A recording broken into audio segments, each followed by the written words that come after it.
వైకుంఠ ఏకాదశి సందర్భంగా 10 రోజుల పాటు జరిగే వైకుంఠ ద్వార దర్శనాల టోకెన్ జారీపై అధికార యంత్రాంగం లోతుగా అధ్యయనం చేస్తుందని టీటీడీ ఈవో అనిల్ కుమార్ సింఘాల్ తెలిపారు.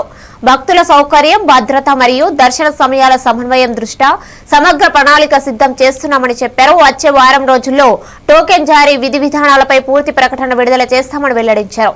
ఈ సంవత్సరం ఎక్కువ మంది భక్తులు తిరుమల చేరుకునే అవకాశం ఉన్నందున అన్ని విభాగాల సమన్వయంతో ఏర్పాట్లు చేపడుతున్నామని తెలిపారు. భక్తులు ప్రశాంతంగా దర్శనం పొందేలా టీటీడీ కట్టుదిట్టమైన చర్యలు తీసుకుంటుందని ఈవో అనిల్ కుమార్ సింఘాల్ స్పష్టం చేశారు.